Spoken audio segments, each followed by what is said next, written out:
Dostlar, сөйләшәбез, саралашабыз тормышны үзгәртү хакында. Безнең райтыңлачларыбыз да яза. Хәерле иртә. Хәерле иртә. Мин дә тормышымны үзгәрттем. Авылдан шәһәргә күчтем. Шәшем кыска иде. Иремнән аерылганда үземә сүз бирдем. Озын чәчле булам дип. Менә 22 ел вакыт үтеп тә китте. Аллага шөкер, күзләр генә тимәсен дип язып йөргән райтыңлашыбыз. Бер радио тыңлаучыбыз булай дигән, хәерле иртә иртәнге шәйләр олыгайгач шәһәрдән авылга кайту дөрес түгел минемчә. Хәзер авылда кеше аз. Быелгы кебек кар күп итеп яуса, кар көрәргә дә кеше юк. Кибет юк кайбер авылда. Картайгач киресенчә шәһәргә күчерергә кирәктер дип язган. Дуслар, сез килешәсезме бу фикер белән?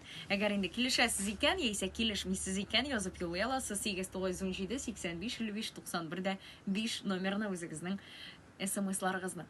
Лилия язган. Тормышны үзгәртергә булдым. Интернетны ташлап дигән. Интернетны ташлап. Ничек соң әлегә? Кем исәбенә? Гомумән интернетта да, андый китапларда бар, менә тормышны үзгәртү. Һәркемнең үз кулында дигән әйберләр бар улаймы?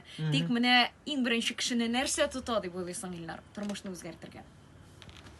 Гадәтләр, ияләшкән гадәт буенча барсы да. Курку.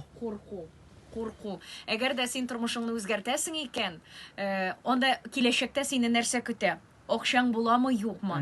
Менә бүген син кинәт кенә 180 градуска үзгәртәсең икән, якыннар моны ничек кабул итәр һәм бөтен кешене дә нәкъ менә шушы курку дигән нәрсә теге итәк чабуыннан тотып тора икән ди.